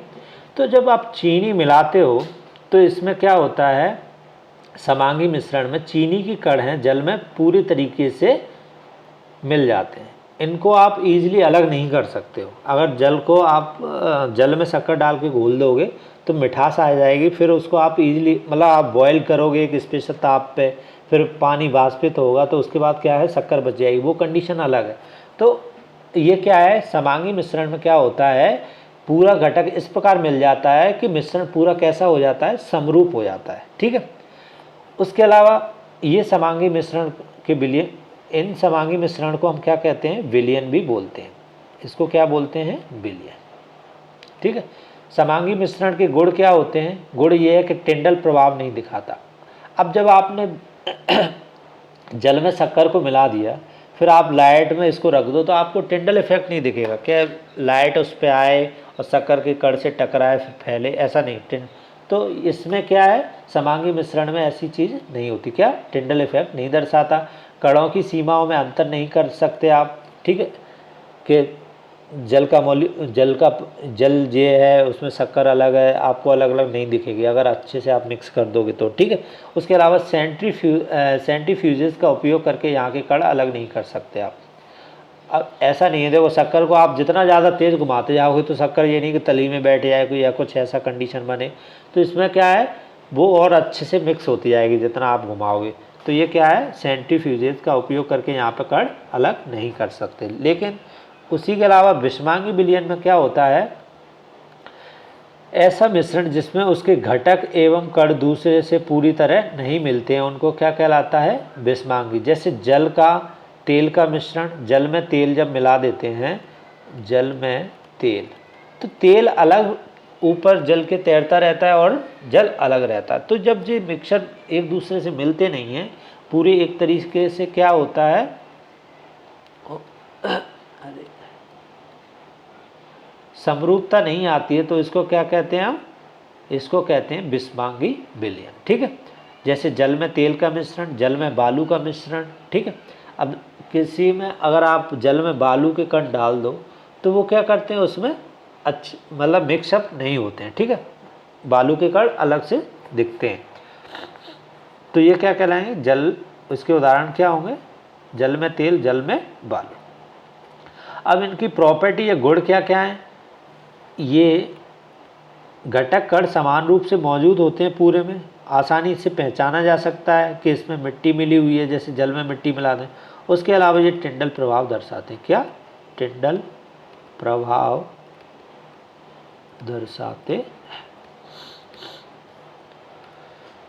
तो ये क्या हो गया, मिक्सचर कितने प्रकार के होते हैं, समांगी और विषमांगी। तो हमको अभी तक मैं क्या क्या हमने पढ़ा, मिक्सचर यौगिक मिक्सचर में क्या पढ़ा, दो या दो से अधिक तत्वों या यौगिकों को, दो या दो से अधिक तत्वों या यौगिकों को जब हम क्या करते हैं, नियत अनुपात में नहीं मिलाते हैं। ठीक है। किसी भी अनुपात या अनिश्चित अनुपात में जब मिला देते हैं तो हम उसको क्या कहते हैं, मिक्सचर कहते हैं। मिक्सचर के गुण क्या होते हैं, मिश्रण में मिलाए गए अवयवों या पदार्थों को आसानी से अलग अलग किया जा सकता है। ठीक है। उसके अलावा मिश्रण में उपस्थित प्रत्येक अवयव अपने रासायनिक गुण को प्रदर्शित करता है। किसको? रासायनिक गुण को। उसके अलावा तीसरी चीज़ क्या है, मिश्रण अवयवों की मात्रा किसी भी अनुपात में हो सकती है। ठीक है। किसी भी अनुपात में, कोई एक, क्योंकि नियत अनुपात नहीं होता, नियत अनुपात। और मिश्रण कितने प्रकार के होते हैं, दो तरह के होते हैं, समांगी और विषमांगी। समांगी मिश्रण में क्या होता है, पूरे मिक्सचर में क्या होती है, समरूपता होती है। जैसे उदाहरण क्या है, जल में शक्कर, जल में नमक। ठीक है। उसके अलावा हवा, हवा में कितनी चीज़ें होती हैं, कितने हाइड्रोजन होती है, कार्बन डाइऑक्साइड होती है, मीथेन होती है, ठीक है। तो ये सब हवा में सब चीज़ें होने के बाद भी क्या है, एक समांगी मिश्रण का हवा उदाहरण है। समांगी मिश्रण टिंडल प्रभाव नहीं दर्शाता, ठीक है। उसके अलावा कणों की सीमाओं में अंतर नहीं किया जा सकता, इन्हें सेंट्रीफ्यूगल फोर्सेस द्वारा इनके कण को क्या नहीं किया जा सकता, अलग अलग नहीं किया जा सकता। उसी के जस्ट अपोज में क्या होता है, विषमांगी विलयन होते हैं, इनमें समरूपता नहीं होती है। जो इसमें जो पदार्थ मिलाया जाता है वो समरूपता के साथ नहीं मिलता, मतलब अपने अलग अलग फॉर्म में वो दिखाई देता है। तो इसके जो एग्जाम्पल है वो क्या होंगे, जल में तेल का विलयन, ठीक है, जल में तेल का मिश्रण और जल में बालू का मिश्रण। उसके अलावा इनकी प्रॉपर्टी क्या होंगी, जस्ट समांगी के अपोज होंगी। जैसे घटक कण समान रूप से मौजूद रहते हैं, ठीक है। अगर आप जल में कंकड़ पत्थर डालोगे तो वो उसमें घुलेंगे नहीं, वो आपको दिखते रहेंगे, ठीक है, आसानी से पहचाना जा सकता है। उसके अलावा टिंडल प्रभाव दिखाते। तो ये हो गया आपका मिक्सचर। अब मिक्सचर के बाद क्या है, मिक्सचर के प्रकार हो गए।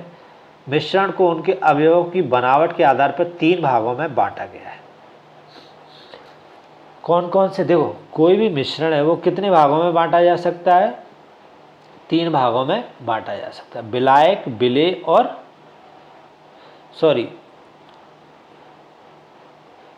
मिश्रण को उनके अवयवों की बनावट के आधार पर 3 भागों में बांटा गया है। कौन कौन से, विलयन, निलंबन और कोलाइड।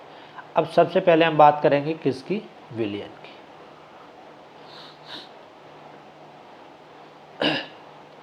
विलयन क्या होता है, परिभाषा। विलयन 2 या 2 से अधिक पदार्थों का क्या होता है, समांगी मिश्रण होता है, तो उसको क्या बोलते हैं, विलयन कहते हैं, ठीक है। उदाहरण सोडा, जल, ठीक है, और नींबू शरबत, ये किसके उदाहरण हैं, विलयन के। क्या, जैसे सोडा जल,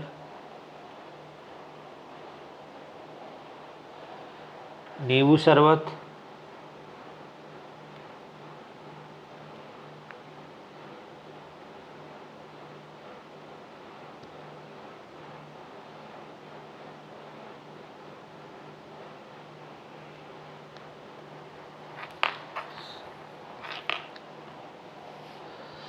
ठीक है, नींबू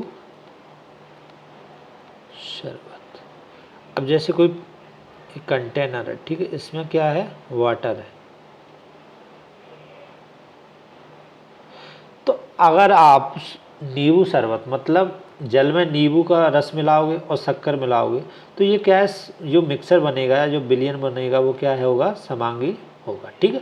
तो ये क्या है, विलयन की कणों में सामांगिकता होती है। क्या होती है, सामांगिकता होती है। उसके अलावा जैसे नमक तथा पानी का घोल, नमक तथा पानी का घोल, ठीक है। अब विलयन कई तरीके के होते हैं, जैसे ठोस, द्रव और गैस। जैसे मिश्र धातु है वो किसका उदाहरण है, ठोस का, ठोस विलयन का, ठीक है। शरबत है वो द्रव का, और गैसी विलयन के उदाहरण भी जैसे कि हवा, ठीक है। तो ये काय के हैं, गैसी विलयन के उदाहरण। अब विलयन की विशेषता क्या होती है,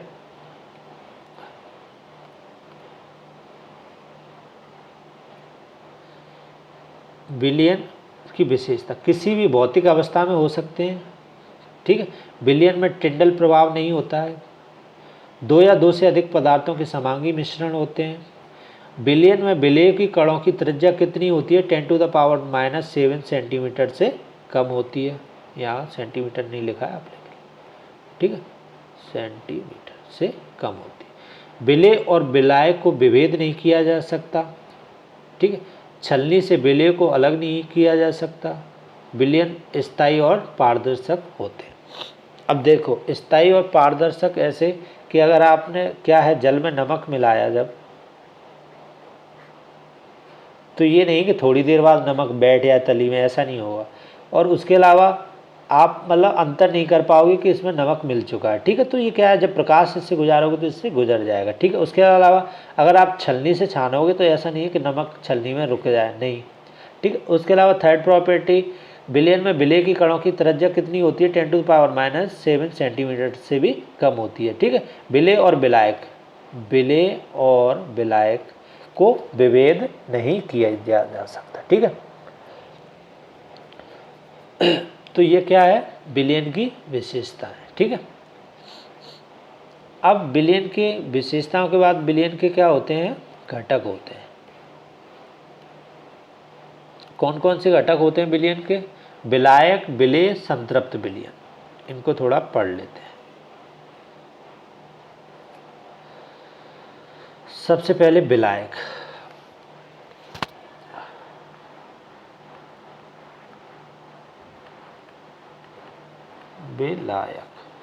विलायक क्या होते हैं,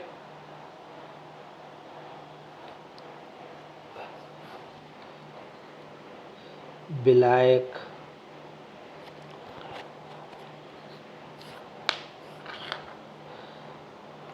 विलयन का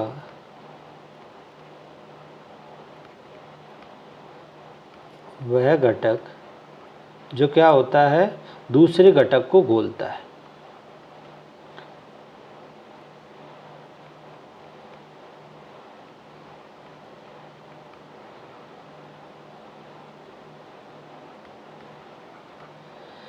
देखो क्या होता है,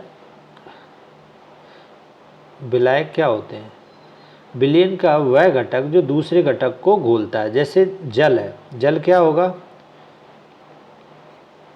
जल में नमक क्या हो रहा है, घुल रहा है। ठीक है, तो जो जल है वो है विलायक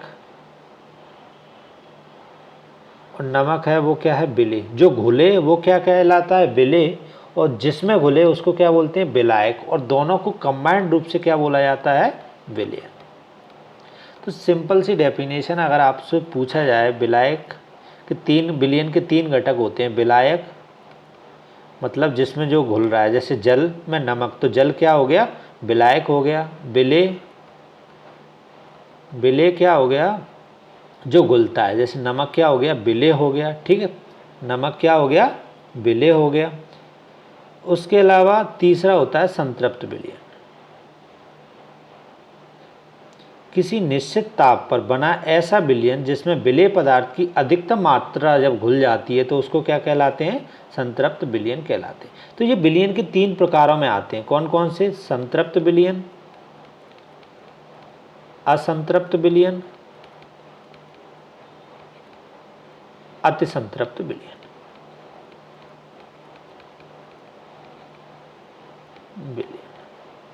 अब सबसे पहले पढ़ेंगे हम क्या, संतृप्त विलयन। संतृप्त विलयन क्या होते हैं कि किसी निश्चित ताप पर, कोई एक निश्चित ताप पर हम क्या करते हैं, बना ऐसा विलयन जिसमें विलेय पदार्थ की अधिकतम मात्रा, कितनी, अधिकतम मात्रा घुली हुई हो।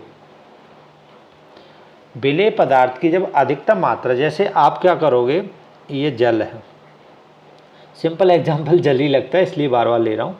जल में क्या कर रहे हो आप, चीनी घोल रहे हो।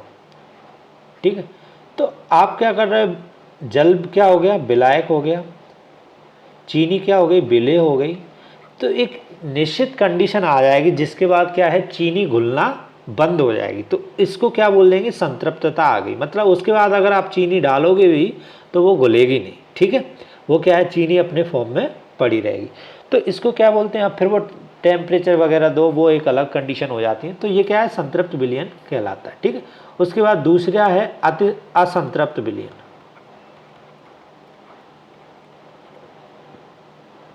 इसमें क्या है, किसी निश्चित ताप पर, किसी निश्चित ताप पर बना ऐसा विलयन जिसमें विलेय पदार्थ की और अधिक मात्रा उस ताप पर मिलाई जा सकती है। जिसमें विलेय पदार्थ की और अधिक मात्रा उसमें मिलाई जा सकती है। अब देखो असंतृप्त विलयन क्या है? संतृप्त विलयन में क्या है, और आप अगर उसमें ऐड करोगे तो वो घुलेगा नहीं। अब क्या करोगे, अगर उसी असंतृप्त विलयन को आप थोड़ा टेम्परेचर दें, क्या है, थोड़ा ताप दोगे, तो ताप के बाद क्या है, चीनी और घुल जाएगी उसमें थोड़ी, ठीक है। जब चीनी और घुलने लगेगी तो इसको क्या कहेंगे, मतलब किसी निश्चित ताप पर बना ऐसा विलयन जिसमें विलेय पदार्थ की और अधिक मात्रा उसमें मिलाई जा सकती है, उसको क्या कहेंगे, असंतृप्त विलयन कहेंगे, ठीक है। उसके बाद आता है तीसरा, अति संतृप्त विलयन। अति संतृप्त विलयन, अति संतृप्त विलयन क्या होता है? ऐसा संतृप्त विलयन जिसमें विलेय की मात्रा उस विलयन को संतृप्त करने के लिए आवश्यक विलेय की मात्रा से अधिक घुली हो।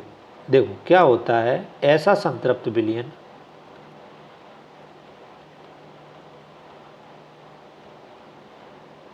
जिसमें विलेय की मात्रा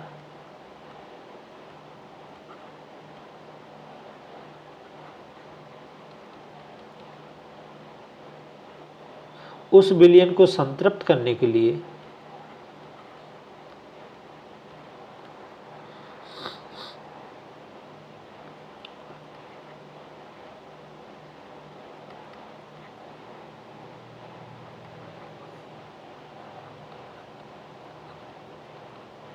आवश्यक विलेय की मात्रा से अधिक हो।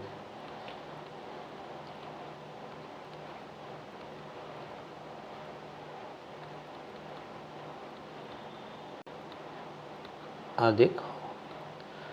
तो देखो आप समझ सकते हो, जैसे संतृप्त विलयन में अब और नहीं घोला जा सकता, लेकिन जब उसमें और ऐड कर दें विलेय को तो हम क्या कहते हैं, और फिर वो घुलना बंद हो जाए और फिर भी डाल रहे हैं तो उसको क्या बोलते हैं, हम अति संतृप्त विलयन कहते हैं, ठीक है। इनको आप क्या करोगे, आप अपने विलयन के अगर आपसे प्रकार पूछे जाते हैं तो कितने 3 प्रकार के बताओगे और उनको एक एक लाइन में आप ड्राफ्ट कर दोगे, ठीक है।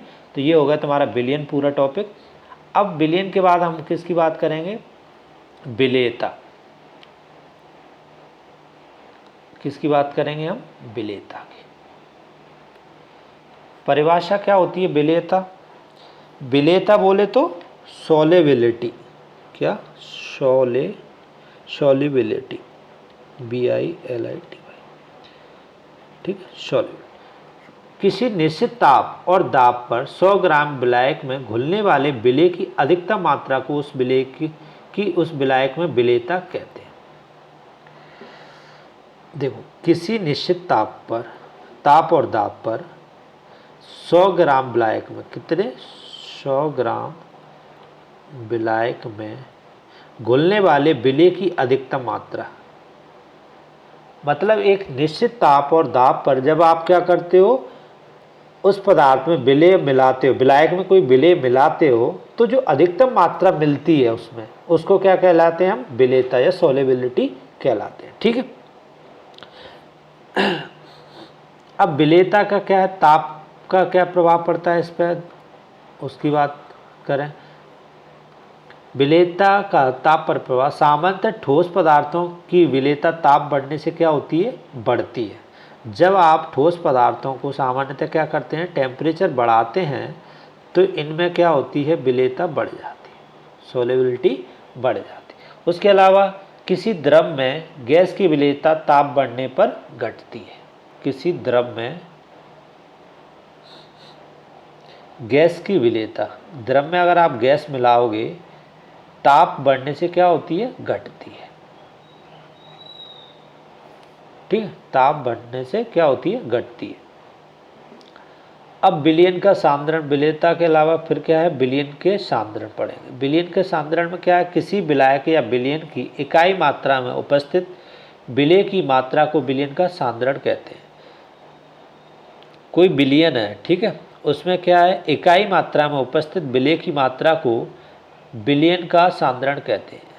क्या कहते हैं, कोई विलयन है जिसमें इकाई मात्रा में उपस्थित विलेय हो, उसमें जो विलेय पदार्थ जो मिला है वो उसको क्या कहते हैं, विलयन का सांद्रण कहते हैं।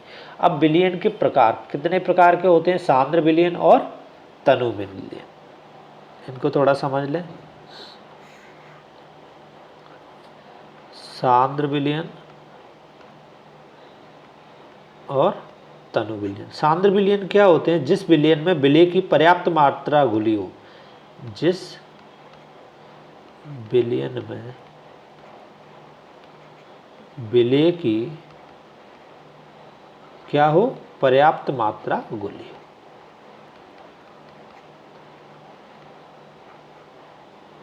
हो, उसको क्या कहेंगे? सांद्र विलयन कहेंगे।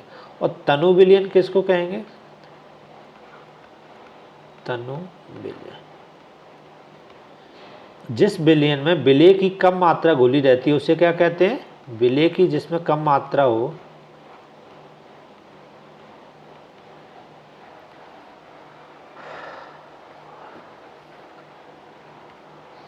उसे तनु विलयन कहते हैं।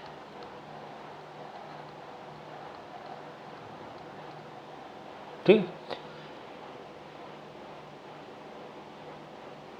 एक तरीके से तनु विलयन किस तरीके के होते हैं? तनु विलयन असंतृप्त विलयन होते हैं, मतलब जिनमें आप क्या कर सकते हैं? और विलेय की मात्रा को मिलाया जा सकता है। ठीक, तो ये तनु विलयन हो गए। ठीक है, अब कुछ अन्य विलयन जैसे जलीय विलयन। क्या? जलीय विलयन। जलीय विलयन क्या होता है? विभिन्न पदार्थों को जल में घोलकर बनाए गए विलयन। क्या? विभिन्न पदार्थों को जल में घोलकर बनाए गए विलयन को क्या कहते हैं? जलीय विलयन। जब हम जल, जैसे नमक का जल में विलयन, ठीक है, जब क्या है, जल तुम्हारा क्या है? विलायक है, उसमें जो पदार्थ डालते हैं वो विलेय हैं, तो जब जल में कोई पदार्थ में मिला के बनाते हैं तो उसको क्या कहते हैं? जलीय विलयन कहते हैं। अजलीय विलयन, कुछ पदार्थों में जल में नहीं घुलते परंतु कार्बनिक द्रव में घुल जाते हैं। ऐसे विलायक प्राय जैसे एल्कोहल हो गया, एसीटोन हो गया, टेट्राक्लोराइड हो गया, कार्बन सल्फाइड हो गया, बेंजीन हो गया, ये सारे काय के उदाहरण है? अजलीय विलयन। उदाहरण जैसे एल्कोहल में आयोडीन का घोल। किसमें? एल्कोहल में आयोडीन का। उदासीन विलयन। उदासीन विलयन किसको बोलेंगे? ऐसे विलयन जिसमें हाइड्रोजन आयनों और हाइड्रोक्साइड आयनों का सांद्रण कैसा हो? समान हो। जिसमें हाइड्रोजन आयन और हाइड्रोक्साइड आयनों का सांद्रण कैसा होता है? समान होता है। कैसा होता है? समान होता है। तो उसको क्या बोलेंगे हम? उदासीन विलयन बोलेंगे। कैसा विलयन उसको बोलेंगे? उदासीन विलयन। अम्लीय विलयन क्या होता है? ऐसा विलयन जिसमें हाइड्रोजन आयनों का सांद्रण कैसा? हाइड्रोजन आयनों का सांद्रण कैसा हो? हाइड्रोक्साइड आयनों के सांद्रण से अधिक हो, तो इसको क्या बोलेंगे? अम्लीय। और जब हाइड्रोक्साइड आयनों का सांद्रण हाइड्रोजन आयनों से अधिक हो तो उसको क्या बोलेंगे हम? क्षारीय विलयन।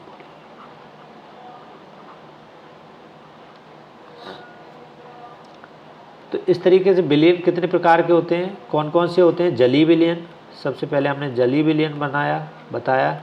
जल में जो विलेय घुल जाते हैं उनको जलीय विलयन बोलते हैं। फिर है अजलीय विलयन, जो जल में नहीं घुलते हैं, एल्कोहल में घुल जाते हैं, ठीक है, उनको क्या बोलते हैं? अजलीय। या कार्बनिक द्रवों में घुलते हैं, ठीक है, उनको क्या बोलते हैं? अजलीय। जैसे एल्कोहल हो गया तुम्हारा, एसीटोन हो गया, टेट्राक्लोराइड हो गया, ठीक है, कार्बन सल्फाइड हो गया, ये क्या कहलाएंगे? अजलीय विलयन हो गए। उसके अलावा उदासीन विलयन। उदासीन विलयन में क्या होता है? हाइड्रोजन आयन और हाइड्रोक्साइड आयनों की संख्या क्या होती है? समान होती है, ठीक है, इनको बोलते हैं उदासीन विलयन। फिर उसके बाद आते हैं अम्लीय विलयन। अम्लीय विलयन में क्या होता है कि हाइड्रोजन आयनों का सांद्रण अधिक होता है, किससे? हाइड्रोक्साइड आयनों के सांद्रण से, तो इसको क्या बोलेंगे? अम्लीय विलयन बोलेंगे। और जब क्षारीय विलयन, इसको कब कहेंगे? क्षारीय विलयन कहेंगे जब हाइड्रोक्साइड आयनों का सांद्रण क्या हो? हाइड्रोजन आयन के सांद्रण से अधिक हो, तो इसको क्षारीय विलयन कहेंगे। तो इस तरीके से हमारे यहाँ पे आके क्या है? विलयन खत्म हो गया। अब विलयन के बाद आते हैं परिक्षेपण। परिक्षेपण मतलब इसको बोलते हैं डिस्पर्सन। जब किसी पदार्थ के कण दूसरे पदार्थ के कणों के इर्द गिर्द छितरा दिए जाते हैं तो उसको क्या बोलते हैं? परिक्षेपण। जैसे कोई पदार्थ है, उसके आसपास छोटे छोटे पदार्थ जब डाल दिए जाते हैं, मतलब उसके ऊपर छिड़क दिए जाते हैं, तो ये क्या कहलाती है? ये घटना परिक्षेपण कहलाती है, ठीक है। पहले पदार्थ को परिक्षेपित पदार्थ और दूसरे को परिक्षेपण माध्यम कहा जाता है। जो मेन पदार्थ है उसको क्या कहलाते हैं? परिक्षेपित पदार्थ। और दूसरे को क्या कहलाते हैं, परिक्षेपण माध्यम। माध्यम। अब परिक्षेपण कितने प्रकार के होते हैं, विषमांग पदार्थ जैसे निलंबन और कोलाइड, और समांग पदार्थ जैसे वास्तविक ट्रू सॉल्यूशन। ठीक है, ठीक है। परिक्षेपण कितने प्रकार के होते हैं, विषमांगी जो परिक्षेपण होते हैं वो कौन कौन से, निलंबन और कोलाइड, ठीक है, और समांगी जैसे वास्तविक विलयन। ठीक है, अब हम बात करेंगे निलंबन की।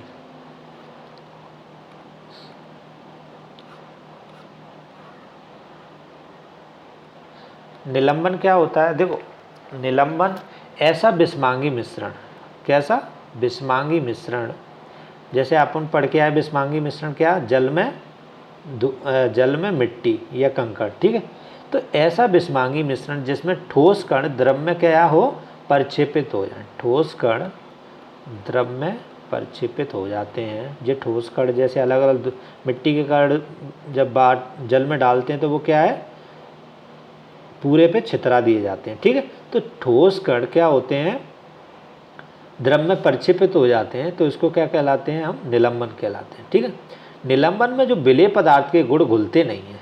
अगर जैसे मिट्टी डाली तो इसके गुण घुलेंगे नहीं पानी में। ठीक है, ये अपनी प्रॉपर्टी अलग रखेगा, ये अलग रखेगा। जैसे पानी में मिट्टी का मिश्रण, उदाहरण इसका क्या है, पानी में मिट्टी का मिश्रण। विशेषता निलंबन की क्या है, छोटे आकार के कण पदार्थ जो विलायक में अघुलनशील परंतु नग्न आँखों से हमें दिखाई देते हैं। दूसरा, दो या दो से अधिक पदार्थों को विषमांगी मिश्रण जब मिलता है तो उसको, ठीक है, क्या कहलाते हैं, निलंबन कहलाते हैं। इनके कण छन्न पात्रों से आर पार नहीं आ सकते। ठीक है, जैसे नदी का गंदा जल अगर आप छलनी से छानोगे तो ऐसा नहीं है कि नदी के जो गंदा जल है या उसमें जो मिट्टी मिल गई है उसको आप छान लोगे, नहीं, जब छानोगे तो दूसरे में भी मतलब छन जाएंगे, वो मतलब रुकेंगे नहीं छलनी में। ठीक है, तो ये क्या कहलाते हैं, निलंबन कहलाते हैं। अब इसके बाद आते हैं वास्तविक विलयन। वास्तविक विलयन क्या होते हैं, ट्रू सॉल्यूशन जिनको बोलते हैं। इस प्रकार के विलयन में विलायक तथा विलेय के कण क्या होते हैं, समान होते हैं और जिसमें समांग मिश्रण प्राप्त होता है। ठीक है, कैसा समांग मिश्रण प्राप्त होता है। इन कणों का जो व्यास होता है वो कितना होता है, 10⁻⁻7 सेंटीमीटर से लेके 10⁻⁻5 सेंटीमीटर तक होता है। इन्हें शक्तिशाली सूक्ष्मदर्शी द्वारा भी नहीं देखा जा सकता। ठीक है, इन विलयनों में सूक्ष्म आयन तथा अणु उपस्थित होते हैं तथा ये शीघ्रता से क्या हो जाते हैं, विसरित हो जाते हैं। जैसे नमक तथा चीनी का जलीय विलयन, जब नमक को जल में मिलाते हैं तो ये क्या कहलाता है, वास्तविक विलयन कहलाता है। और इन्हें अगर आप छन्नी लेके छानोगे भी तो ये इन्हें अलग नहीं किया जा सकता। ठीक है, इवन सूक्ष्मदर्शी द्वारा भी नहीं देखा जा सकता कि इस जल में नमक मिला है और इस जल में नमक नहीं मिला। जैसे समुद्र के जल में नमकीन होता है, नमक मिला होता है, लेकिन आप उसको क्या नहीं कर सकते, साधारण जल और उस जल में कोई विभेद नहीं कर सकते। ठीक है, इसकी विशेषता क्या है वास्तविक विलयन की, वास्तविक विलयन की विशेषता ये है कि वास्तविक विलयन कैसा होता है, साफ और पारदर्शी होता है। यह समांगी मिश्रण होता है। इनके कणों का आकार 10⁻⁻8 सेंटीमीटर तक होता है।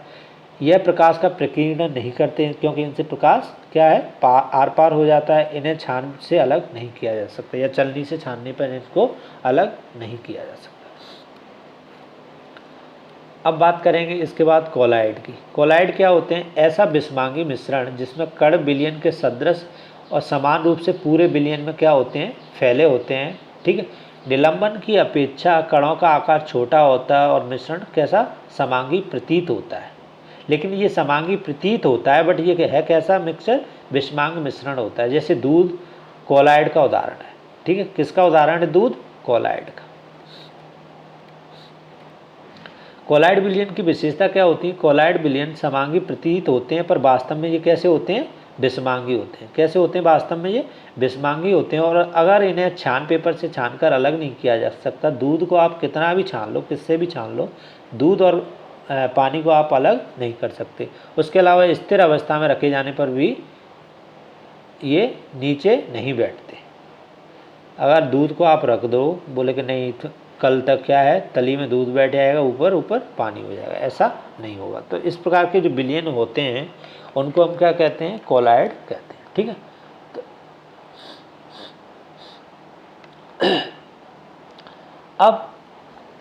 अब हमारा जो है वो क्या है, मिक्सचर, मिश्रण और यौगिक में हमको अंतर पढ़ना है।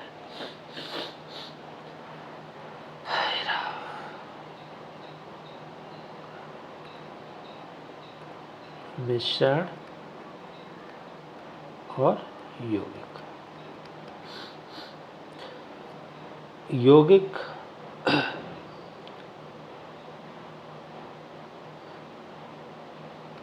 मिश्रण जो होते हैं इनके जो संगठन है वो कैसे परिवर्तनीय होते हैं, कैसे होते हैं, परिवर्तनीय।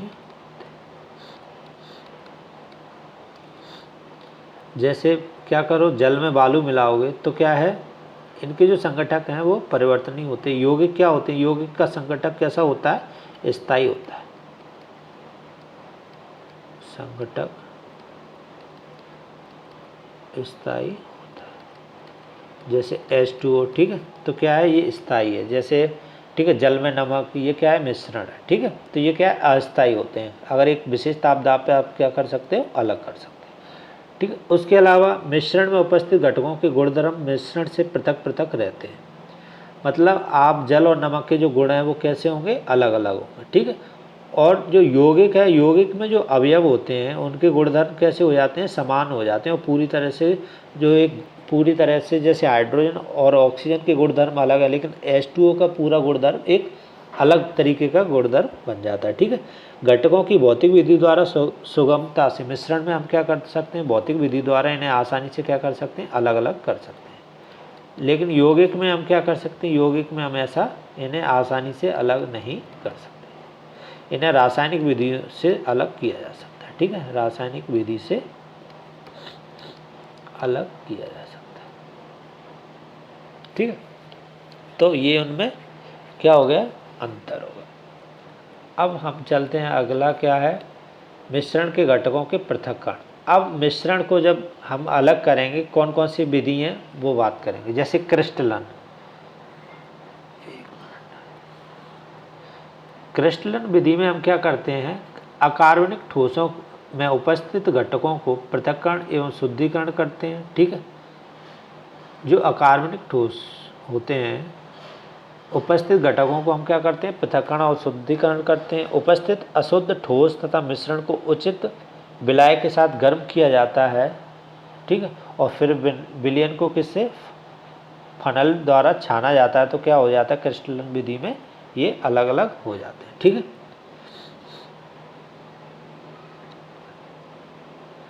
आसवन विधि, आसवन विधि का हम क्या है, इनमें हम क्या करते हैं, आसवन विधि में इनमें द्रवों के मिश्रण को पृथक किया जाता है। आसवन विधि से हम किसको पृथक करते हैं, द्रवों को। जब दो द्रवों के क्वथनांक कैसे हों, अलग अलग क्वथनांक पर क्या होते हैं, जब दो द्रव उबलते हैं तो उसमें क्या करते हैं, जैसे एक विशेष क्वथनांक पर एक द्रव को परख नली द्वारा निकाल लेते हैं, एक विशेष क्वथनांक पर दूसरे द्रव को निकाल लेते हैं, ठीक है। तो द्रव को क्या करते हैं, वाष्पित करते हैं, परिणित में दूसरे स्थान पर भेजते हैं परख नली लगा के, और अलग अलग टेम्परेचर पर वो पदार्थ वाष्पित हो जाता है और उनको अलग अलग रख लेते हैं। उसके अलावा तीसरी विधि आती है ऊर्ध्वपातन, ऊर्ध्वपातन विधि जिसको क्या बोलते हैं, सब्लिमेशन, क्या, सब्लिमेशन। सामान्यतः इसको क्या है, ठोस पदार्थों को गर्म करने पर वे द्रव अवस्था में परिवर्तित होते हैं और फिर किसमें, गैस अवस्था में परिवर्तित हो जाते हैं। परंतु कुछ पदार्थों की प्रोसेस क्या होती है कि वो सीधे कैसे ठोस से सीधे गैस अवस्था में परिवर्तित हो जाते हैं। जैसे इसका उदाहरण है कपूर, ठीक है। कपूर को क्या है, ठोस होता है, जैसे आप उसमें कपूर में आग लगाते हो तो वो सीधा किसमें, गैस में परिणत हो जाता है। यहाँ द्रव की कोई फॉर्म ही नहीं आती। तो इस विधि से किसको अलग कर, ऊर्ध्वपातन विधि से हम किसको अलग करते हैं, ठोस पदार्थों को गर्म करके द्रव अवस्था में जो परिवर्तित नहीं होते, सीधे गैस अवस्था में जो परिवर्तित होते हैं, ठीक है। अब जब वो ठोस से कपूर सीधा गैस में कन्वर्ट हो गया तो उसको क्या करें, पुनः ठंडा करेंगे और फिर ठोस में बना लेंगे। जैसे कपूर हो गया, नेफ्थिलीन हो गया, अमोनियम क्लोराइड हो गया, बेंजोइक अम्ल हो गया, ये किस विधि से अलग किए जाते हैं, इनको ऊर्ध्वपातन विधि द्वारा अलग किया जाता है। प्रभाजी आसवन विधि में क्या होता है, उन मिश्रित द्रवों को पृथक्करण किया जाता है जिनके क्वथनांकों में बहुत कम अंतर हो। क्या, क्वथनांक में बहुत कॉमन। जैसे भूगर्भ से निकलता है जो कच्चा तेल को कच्चा तेल जब निकलता है उसको एक प्रभावी आसवन विधि से क्या करते हैं, एक भिन्न भिन्न टेम्परेचर और तो क्या करते हैं, पेट्रोल अलग हो जाता है, फिर उसके बाद डीजल अलग हो जाता है, फिर केरोसिन अलग हो जाता है, फिर डामर नीचे बचता है। तो इस तरीके से क्या है, प्रभावी आसवन विधि द्वारा हम किसको जो कच्चा तेल है उसको क्या करते हैं, उसको उसके मिश्रण में जो कंपाउंड मिले रहते हैं उनको अलग करते हैं। सबसे ऊपर क्या है, गैसें निकलती हैं। ठीक है, उसके बाद आते हैं बर्नलेकन विधि। बर्नलेकन ऐसे पदार्थों को पृथक करने के लिए होता है जो एक ही प्रकार के विलायक में घुले रहते हैं। जैसे जलीय वायु में विभिन्न गैसें भी इसी विधि द्वारा पृथक होती हैं। जब वायु में जो विभिन्न गैसें होती हैं उनको हम किससे अलग करते हैं, बर्नलेकन विधि से। फिर उसके बाद आती है भाप आसवन विधि। भाप आसवन विधि में हम क्या करते हैं, कार्बनिक पदार्थों का शुद्धिकरण किया जाता है। किसका, कार्बनिक पदार्थों का शुद्धिकरण किया जाता है जो जल में घुलनशील हों तथा वाष्प के साथ कैसे होते हैं, वाष्पशील होते हैं। ऐसे पदार्थ जो अपने क्वथनांक पर क्या हो जाता है, अपघटित हो जाते हैं, उनको हम क्या कहते हैं, भाप आसवन विधि। उदाहरण जैसे acetone, methyl alcohol, acid aldehyde आदि का शुद्धिकरण किसको, भाप आसवन विधि द्वारा हम करते हैं। तो इस तरीके से हमारा क्या हो गया, विलयन और विलयन को निकालने की विधि। ठीक है, कई और विधि हैं जैसे अपकेंद्रण, बाष्पीकरण, चुंबकीय और परासरण। अपकेंद्रण में हम क्या करते हैं,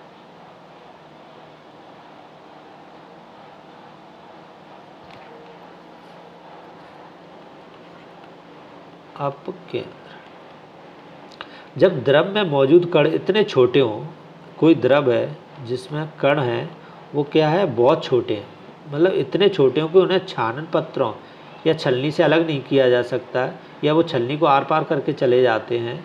ठीक है, तो उसमें कौन सी विधि का उपयोग करते हैं, अपकेंद्रण विधि का उपयोग करते हैं। ठीक है, तो इसमें क्या करते हैं, अपकेंद्रण विधि में पदार्थों को रख देते हैं और इसको तेज़ तरीके से काफ़ी तेज़ अवस्था में घुमाते हैं, तो भारी कण क्या होती है, नीचे बैठ जाते हैं, और जो हल्के कण होते हैं वो क्या हो जाते हैं, ऊपर रह जाते हैं। इसे क्या कहते हैं, अपकेंद्रण कहते हैं। अनुप्रयोग जैसे रक्त और मूत्र की जांच हम जहाँ करते हैं तो वो क्या है, अपकेंद्रण, रक्त और मूत्र की जांच। उसके अलावा दूध से क्रीम निकालना,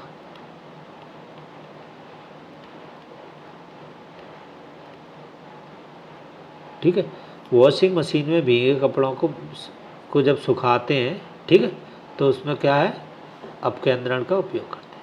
तीसरा वाष्पीकरण,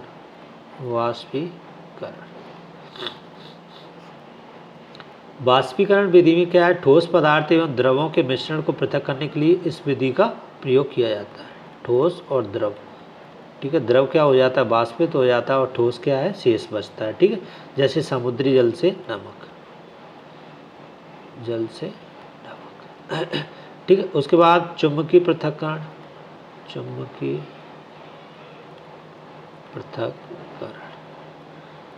चुंबकीय पृथक्करण में क्या होता है, लोह अयस्क आदि चुंबकीय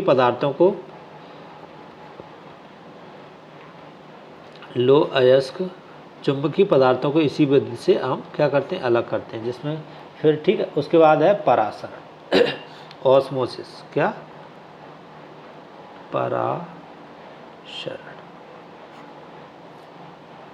परासरण विधि क्या होती है, दो भिन्न सांद्रता वाले, कैसे, दो भिन्न सांद्रता वाले गोलों के बीच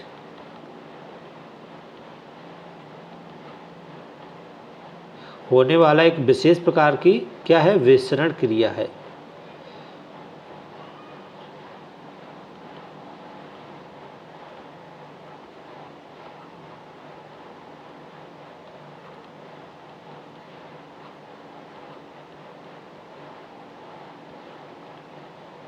ठीक, इसमें क्या करते हैं हम, मतलब इसमें जो दो भिन्न भिन्न सांद्रता वाली क्या होती हैं, छलनी होती हैं, जिसमें कम सांद्रता से लेके ज़्यादा सांद्रता की ओर क्या करता है, जो पदार्थ है वो विसरित होता है। ठीक है, इसमें जो विलायक हैं, विलायक के अणु कम सांद्रता वाले घोल से अधिक सांद्रता वाले घोल की ओर गति करते हैं। क्या है, इसमें विलायक के अणु कम सांद्रता वाले घोल से अधिक सांद्रता वाले घोल की ओर गति करते हैं।